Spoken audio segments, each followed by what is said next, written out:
The doctor didn't utter a word. He checked the door, lowered his voice. Next, he placed a folded note in the palm of my hand and said, "This is for her. Read this outside." In a parking lot, beneath a flickering light, I opened it, he said, for words branded into my hands. "Don't go home, run." This was the moment I realized the sickness was not inside me. It was waiting for me at home. Before I tell you what I discovered that night, takes a second to hit the like button if you ever had a feeling like something was off but couldn't put your finger on it. And subscribe if you think that the truth always finds its way into the light, because these stories aren't just for fun. They're warnings. Okay, I will tell you what went on.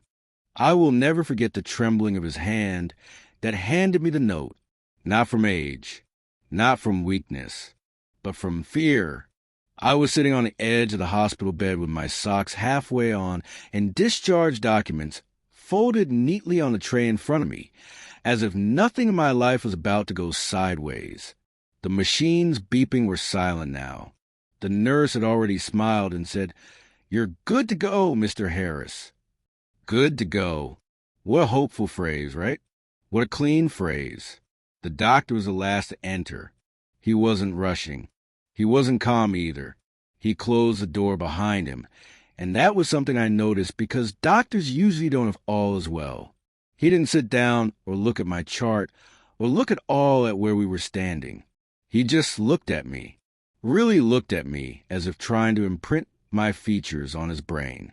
And then he leaned forward, spoke softly, and placed something in my hand, a crumpled sheet of paper. He did not explain. He did not smile. He did not say goodbye. "Whatever you do, don't go home," he just said, and he simply walked away. I laughed at first, softly, the kind of laughter you do in awkward moments, where you don't know what else to do. I unfolded the paper once I got some privacy. 3 words. Don't go home. Run. It had no signature. It had no. I just sat there in the waiting room for a full minute staring at that note, wondering if the pain medication had further messed up my head. I went in there for chest pains. Ended up being stress. Stress. Coincidentally, they always know that at the worst time. I wadded up the note, stuck it in pocket, tried to tell myself that the doctor was just being melodramatic. Or maybe it was some kind of test. But doctors are human, right? They have bad days. Bad jokes. I signed my discharge papers and walked out into the night. The parking lot reeked of rain and disinfectant. The sodium lights above flickered. My car was exactly where I had left it. It all seemed so normal. Too normal. That should have been my first clue. I turned up the driveway without the radio playing. Driving without the radio is unheard of for me. Tonight, it was harder. It seemed like the moments at every red light lasted longer. It seemed like every other car slowed down a little too quickly when they saw me. I told myself I was paranoid, he says. As I entered my driveway, I noticed the porch light was on. My wife always left it on for me. Always had. Our 22 years of marriage had attested to that. The porch light had always been what made me feel safer. It made my stomach tighten that night. I stayed in the car and sat there, the engine still running. I don't even know why. I just did. It was as if a part of me was stalling, reluctant to open that door. I reached into my pocket, felt the note, and even chuckled. Get it together, I told myself, whispering. I went inside. There was no sound in the house. There was too much silence in the house where there should have been the sound of a wife and a teenager. There should have been the sounds of the TV sets blaring and the footsteps of my son in the hall. There should have been the voice of my wife calling me by my name. There was only the hum of the refrigerator and the sound of the, "Hello." I called. No response. I put down my keys. The atmosphere was off. You know, that feeling you get when you enter a room after an argument and there is no sound, but you can tell something bad has occurred. I noticed the odor first. Bleach. Strong. Sharp. The kind that burns your nose. My wife never used any chlorine-based products like bleach. She disliked the smell of bleach. It gave her headaches. I walked towards the kitchen because my heart began to pound harder than it did in the hospital. Trash needed to be taken out. That trash can was full. It was overflowing. That was surprising because every Tuesday, without fail, it would be my responsibility to take it out. Today was Tuesday. I raised the lid. Inside, paper towels. Many of them. Stained. Dark red. Brown around the edges. I froze. It was then that I heard a noise above. A creak. Slow. Methodical.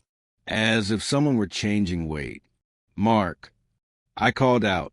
My son's name escaped me in a softer tone than I intended. Together, my heartbeat pounded in my ears now. I remembered the note. Don't go home. Run. This time I experienced my first fear. I backing away from the trash can. I picked up the closest object I could locate, a wooden chair from the dinner table. I was shaking so violently that I nearly dropped the chair. Who's there? I called. Footsteps this time. Distinct. Leading from the hall upstairs. Then my wife's voice. Why are you yelling? She asked calmly. Too calmly. She appeared at the top of the stairs, smiling at me. That smile, fallen in love with that smile. The same hair, same robe, same face. However, her eyes were not alike. They were empty, as if she was smiling because she knew she was supposed to. You're home early, she said. I was discharged, I said, fighting hard to maintain my composure. And where is Mark? She tilted her head, just slightly. Out, she said. At this hour? She shrugged. Teenagers. Every instinct in my body told me something was wrong, and something very wrong. I saw the stain on her sleeve. Small, almost invisible, dark red. What happened? I asked. She looked at her arm as if she'd never seen it before. Oh, cutting myself while cooking. She disliked cooking. I took a step back. Her smile grew tighter. Why are you holding a chair like that? I didn't answer. That's when I saw it. But behind her, at the far end of the hall, the door to Mark's room was open. His lamp was on, and on the wall was scribbled something. I couldn't read it from where I was standing, but I knew that thing hadn't been there this morning. My wife was following my eyes. Her smile was erased from her. You weren't supposed to see that yet, she said. Yet was a tough word to say. What did you do? I whispered. She sighed, as if I was the one bothering her. You were never supposed to be coming home tonight. My heart sank. The letter, the doctor, the warning. How did he know? I asked impulsively. Her eyes widened by just a fraction. Enough. Was Howitt. Oh, she said quietly. So he told you. Told me what? Before I could question, she moved back into the hallway and turned on another light. The wall appeared, in red. Thick letters. 3 words were written. He knows everything. That's when I started hearing the sirens in the distance. And that's when I knew that truth wasn't just waiting there for me. It was already inside my house, but the sirens aren't close yet. They are coming, though. You can tell the sirens are meant for you. There's a beat in them, a purpose. They aren't lost-sounding. They sound like they know exactly where they're going. My wife was standing at the top of the stairs, staring at me as if I were the one who had somehow walked into her house uninvited. Me, the problem to be solved. You call the police? I asked. She laughed. A short, sharp sound. Not a friendly laugh at all. No, I did not call anyone. Then why? They're not coming for me, she cut in. They're coming because someone else finally did the right thing. And that's when it clicked. The doctor, he wasn't dramatic. He wasn't joking. He was afraid. Where's Mark? I shouted again. Her eyes flicked down the hall for a half second too long. This is all it took. I let go of the chair and ran upstairs. She shouted out my name, but there was no fear in her voice, only annoyance, as if I was infringing upon some kind of rule she had mastered. Mark's room smelled wrong, not like boy stuff, sweat and cologne and stinky clothes like a teenage boy's room normally does. It smelled sharp, metallic, like blood that was cleaned up, but it wasn't quite cleaned well enough. The walls had been wiped down, except for one place. Behind the door, 3 scrub marks on the paint, deep, as if someone had clawed at it. My knees went weak. Mark, I whispered. The bed was stripped bare. The desk drawers were pulled out. The backpack was missing. The phone charger missing too. This was not an accident. It was... My wife was standing in the doorway behind me. You should not have done that, she said calmly. Where's our son? I yelled. She folded her arms across her chest. You always did this. You always ran it without comprehending the entire scenario. The full picture? I moved closer to her. That picture had better include my son alive. She looked at me for a moment. Then she sighed again. The same sigh. He's safe, she said. For now. I felt a snap go through me. For now. I grabbed her arm. What did you do? She didn't fight me. She didn't scream. She didn't cry. She simply leaned in closer and whispered, I protected him. From what? From you. The words sting worse than a slap. From me? I released her arm as if it were hot. I'd die for that boy. You'd have to kill me first to take Jake from me. She nodded. I know. That's why this was necessary. The sirens grew louder. Necessary for what? I demanded. She flicked a glance at the window, then at me, to keep the truth buried. It was then that I remembered something that made my blood run cold. Case file 14462, the series, the chest pain, the stress, the sudden test that the hospital performed on me, which had no relevance to what I had. You told them. I said slowly, didn't you? She smiled. I told them enough. The siren stopped. Not in my house. At the neighbor's. It befuddled me for just long enough for her to take a step back and produce something from behind her robes, a syringe. My reactions weren't given a chance. She lunged. I seized her wrist, and we smashed against the wall. The syringe slid across the floor. Her grip is stronger than I expected. She's shaking but not weak. Desperate strength. Unconcerned with consequences. You were supposed to be asleep, she shouted. You weren't supposed to remember. Remember what? I yelled back. No, she. Her eyes were filled with something that I had never seen before. Regret. You don't remember, do you? She whispered. And then the front door swung open. Police. Flashlights filled the hallway. Hands enveloped me. I was pushed to the floor. My face impacted the carpet. My hands were cuffed behind me. I shouted her name. I shouted Mark's name. My wife began crying. Real tears this time.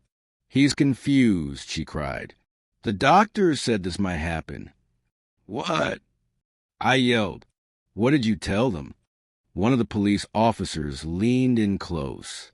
Sir, you must calm down. Where's my son?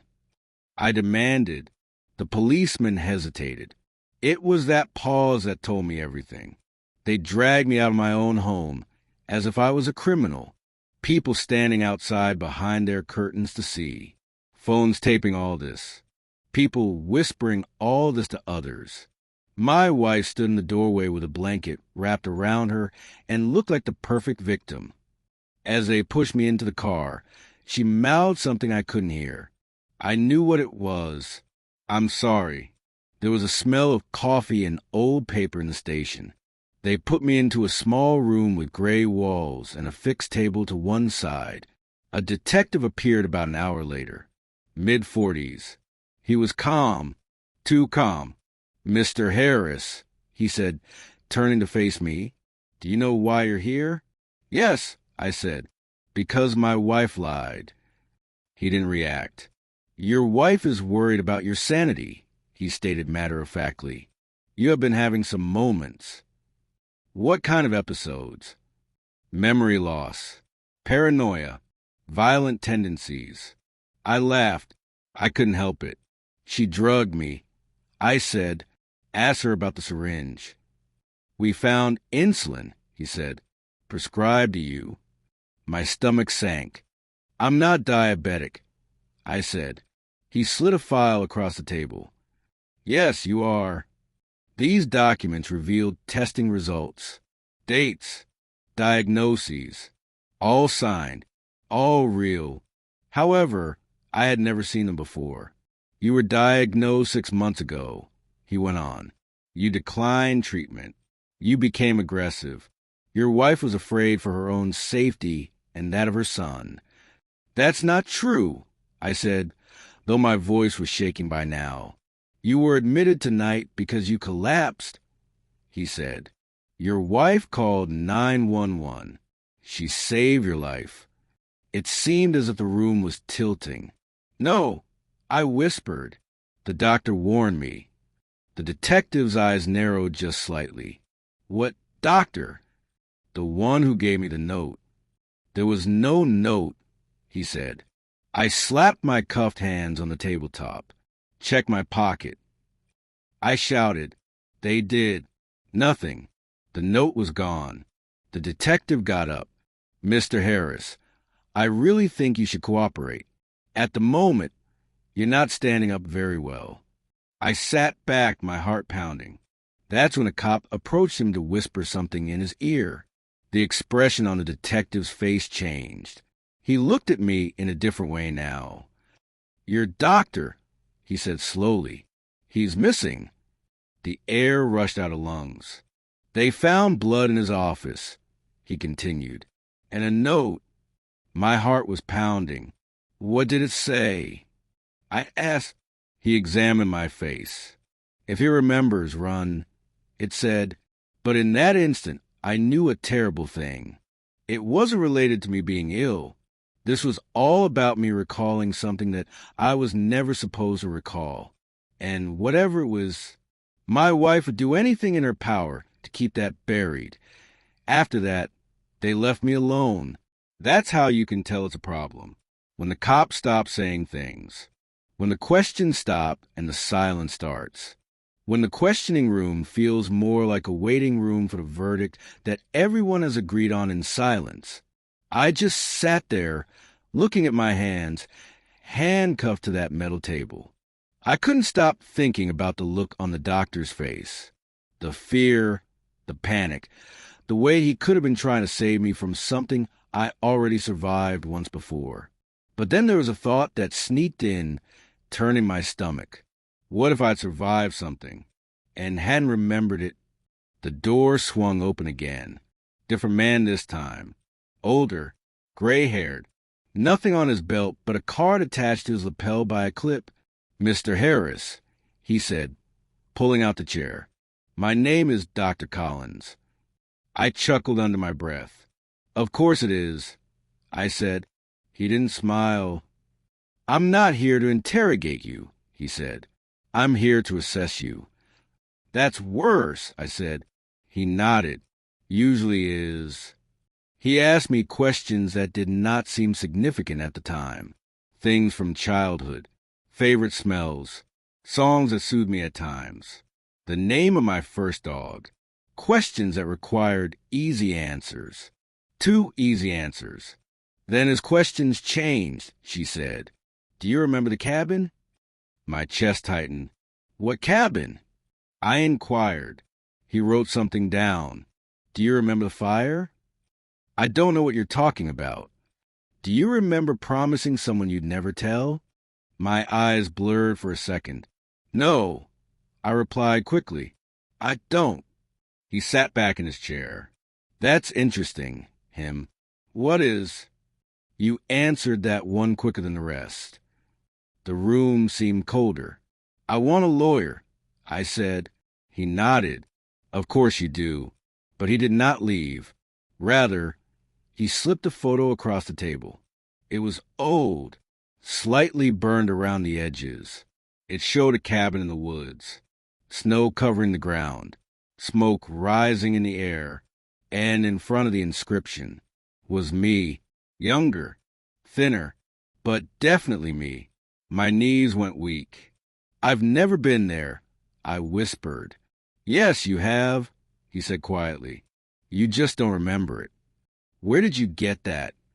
You mean she gave it to you, he said. She's very forthcoming. Of course she had. He slid another photograph across. He slid another, a group of people. This time there are 6 adults. 1 child, Mark, so young, only 8 or 9. My heart began pounding. That's not possible, I said. We never. You did, he cut in softly. Every winter, for 3 years. I gazed at the photo. The boy's face was tense, not smiling. His eyes appeared frightened, afraid of me. Why would I forget this? I asked. He folded his hands. Because sometimes the mind shields itself from what it can't handle. From what? I snapped. He hesitated. From who? He corrected. You think I hurt my son? You'd better watch how you talk about people, I said, standing up so quickly the chair shrieked in. He didn't answer. This was answer enough. Just, I want to see him, I said. Now. Dr. Collins got up. That's not possible. Because you're hiding him? I shouted. Because he's hiding from you, he whispered. The words cut more deeply than any charge. They changed my rooms after that. Smaller ones, with no windows, only a bed and a camera in the corner. Hours went by, or perhaps longer. Time is a funny thing when you aren't measuring it in light. It's when the memories began leaking through. Not full pictures, just flashes. The sound of snow crunching underfoot, Mark crying, the voice of a person shouting my name. Fire. I held my head, puffing heavily. No, I whispered. That's not real. The door opened again. This time it was her, my wife. She looked tired, really tired, bags underneath her eyes. Her perfect victim disguise starting to slide. They showed you, she said. You lied. I snarled. You told them that I was sick. You were sick, she said, just not the way they think. She was sitting across from me. You frightened him, she went on. Every time. I would never hurt him. You didn't mean to, she said. That's what makes it worse. What did I do? I whispered. She closed her eyes. You changed, she said. At the cabin. It was something about being out there in the wilderness. Alone. You became intense, obsessed with teaching him truths. Survival, loyalty. That sounds insane. I know, she nodded. You let it happen? I was scared of you, she said. And I was scared of what would happen if I left. I felt as if I was sinking. And the fire? I asked. Her voice trembled. That was you attempting to erase that. I would remember that. No, she said. You begged me not to let you remember. Mine heart bonds. You said if you ever remembered, you'd finish it, she whispered. Finish what? She stood up. I don't know, she said truthfully. And that's why the doctor had to disappear. I stood there in shock. You killed him, I said. No, she answered. I halted him from unlocking you. The door opened behind her. Mark was there. Older, thinner, hard eyes on a face that shouldn't have them. He was looking at me as though I were a stranger. "No," I whispered. "Please." He took a step back. "That's him," he said quietly. "That's the man from the cabin." Something snapped inside me, because the worst thing wasn't that he believed it, and it was there in the depths of my being. I was beginning to remember enough to be afraid that it may be true. Mark didn't come any closer. It stung worse than any other thing that had ever happened to me before. Worse than the cuffs. Worse than the lies. Worse even than the idea that my wife had been looking forward to this for all these years. He stood there, his fist clenched at his side, his shoulders tight and his eyes locked on me, as if I were some sort of animal that might lunge at any moment. "That's him," he said again. "That's the man from the cabin." I tried to talk, so I opened my mouth, but there was nothing. There was no air moving in my throat, as if something was strangling me, tightening with every attempt I made to breathe. "I'm your father." I finally got out. My voice broke. "I would never—" "You don't get to say that," he interrupted. Not angry, controlled. This frightened me more. "You don't get to tell me who you are," he continued. "You lost that right a long time ago." I turned to my wife. She couldn't look at me. "You let him think this," I said quietly. She shook her head. "I didn't let him. I lived it." Mark laughed once, bitterly. "She's still looking out for you," he said, just like before. "Protecting me from what?" I asked. He took a step backward, toward the door. "From yourself." They took him away after that, not by force. He walked out on his own, as though this was something that happened before. The door slammed shut, and the resultant silence was more oppressive than any shouting would have been. I collapsed onto the cot, hands shaking. "I don't know," I told my wife. "If I did something, I would remember." She sat across from me. "That's what you said after the fire," she said. I slowly looked up. "You remember now?" she asked politely. I shook my head. "Just pieces." She nodded. "That's how it starts." She also told me everything. Or at least, she told me everything she believed was everything. The cabin was not a resort. It belonged to me. It had been passed down from my uncle. It was away from the world. There were no cell phone signals. Oh, no immediate neighbors in miles. It began as an activity to spend time together. Father-son, learning to fish, learning to survive, learning to be tough. But something changed in me out there. "You became consumed with control," she said, preparing him for what was coming. I spoke of liars, of the world needing men who could maintain secrets. Pain as a lesson, for example. I listened in a numb condition as she spoke.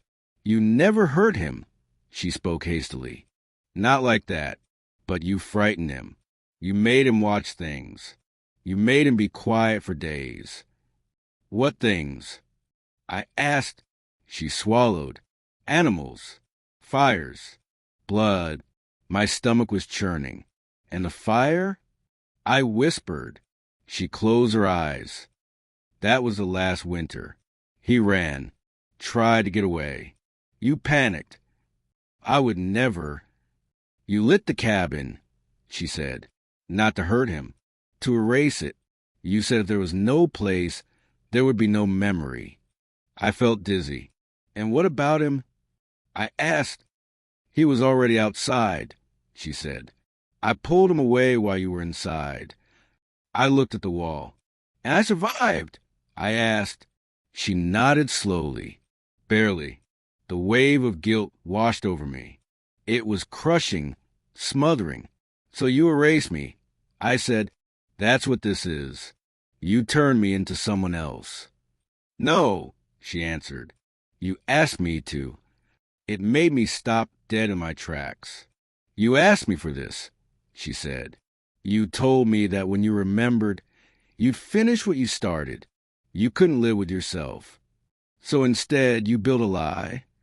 I laughed weakly. I built a cage, she corrected, for everyone's safety. And the doctor? I asked. She turned away. He figured it out. He tried to help me. He tried to wake you up, she snapped. That's not help. The door opened once more. 2 men walked in. Not police. Not doctors. Suits. Clean. Quiet. One of them looked at me like a file folder. Mr. Harris, he said, you're being transferred. Where? I asked. He looked at my wife. Somewhere where you can't hurt anyone. Fear ran through me. I didn't hurt him, I said. I don't remember. That's the problem, the man answered. Memory isn't accountability. As they escorted me down the hall, something inside me changed. A sound, a smell, smoke. Suddenly, it was no longer flashes. It was a memory. The fire was roaring. P. Mark, trembling in my hand as I struck the match. No, I gasped. They stopped walking. What did you remember? Asked one of them. I looked up. I remembered why the doctor ran. I said, and for the first time since this began, the stone men are alone. I didn't know if I could or should feel free. They put me in the back of a car with blacked-out windows, the kind where you can't see where you're going, so there's no point asking. The men with the suits said nothing. There was no point. This was part of the treatment. Let your own mind destroy you. As the car was in motion, the memories ceased their struggle against me. They came peacefully now, as if they'd been awaiting approval. The cabin wasn't chilly when we got there that final winter. There was snow on the ground, of course, but inside it was warm, too warm. I kept the fire lit day and night, told Sarah it was just for comfort. But the truth? Well, I did not favor the dark spots in the room, did not favor the silence. Silence made my thoughts loud. Mark was afraid of me at this point. I knew that. I could see it from the way he was observing my hands, from the way he flinched every time I raised my voice, even when I was laughing. I reminded myself that this was what fear was. Respect. He asked to go home that evening. Only once. I told him, men don't run from lessons. I was thinking, but he tried. I recall going after him outside with crunching snow under our feet and his breathing in thick white puffs of steam. He slipped over by the trees, went down hard, began crying. Do not stand where you stand, Mr. Liamos.